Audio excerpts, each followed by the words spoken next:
Shalom saudara, berjumpa kembali ya untuk menjawab pernyataan saudara kita yang di atas ini.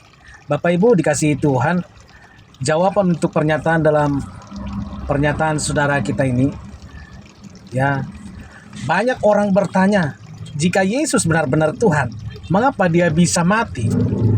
Atau kalau dia Tuhan, kenapa dia tidak bisa menyelamatkan dirinya? Mengapa dia bisa mati? Bahkan di zaman Yesus saudara, ejekan seperti ini sudah ada.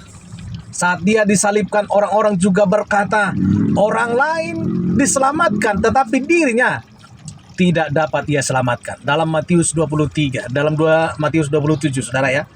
Matius 27 ayat 42.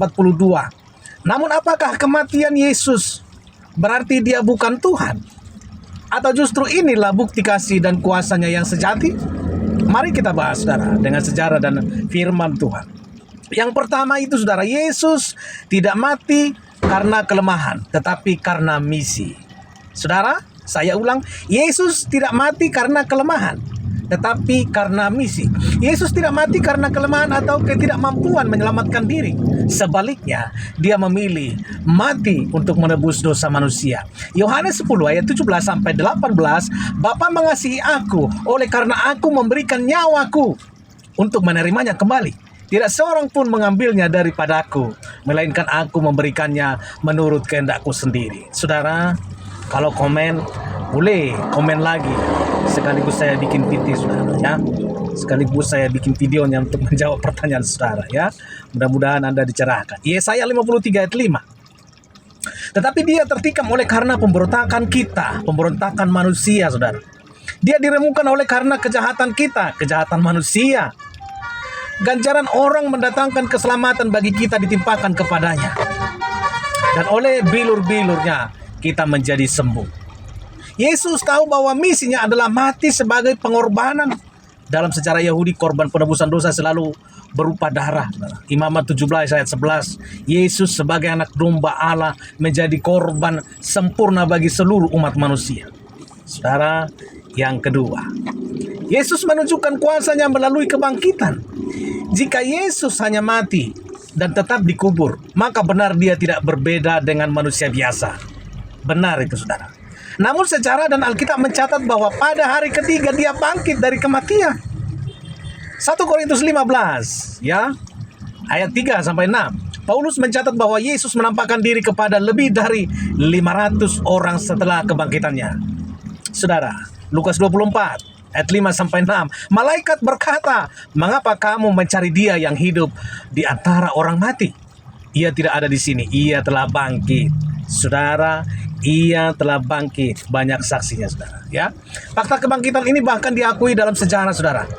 Para muridnya yang awalnya ketakutan berubah menjadi saksi yang berani, bahkan rela mati karena iman mereka.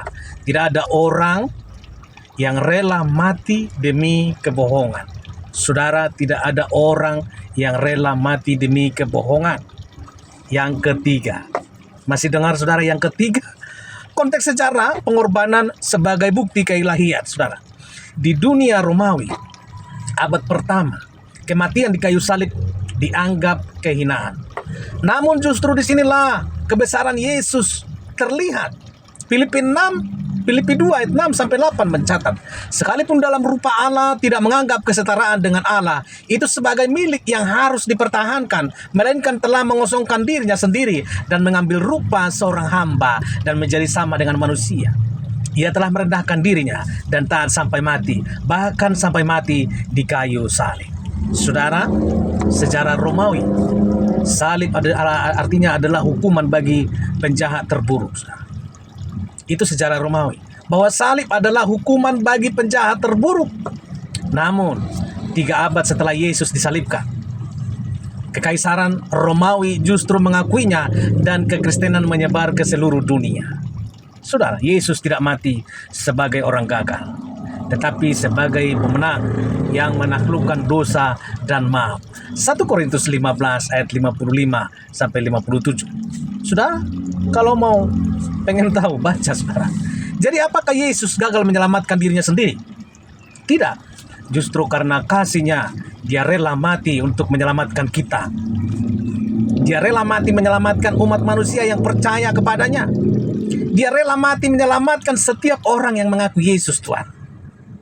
Kebangkitannya membuktikan bahwa dia bukan sekedar manusia biasa, tetapi Tuhan yang hidup.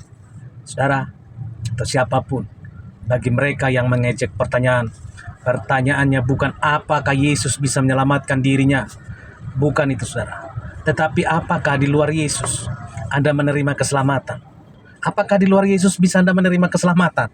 Saudara, jika Anda ingin mengomentari lagi, silahkan. Saya akan balas dan saya akan beritakan sesuai dengan kebenaran firman. Itulah yang menjadi jawaban dari Alkitab, saudara. Tuhan Yesus memberkati. Amin.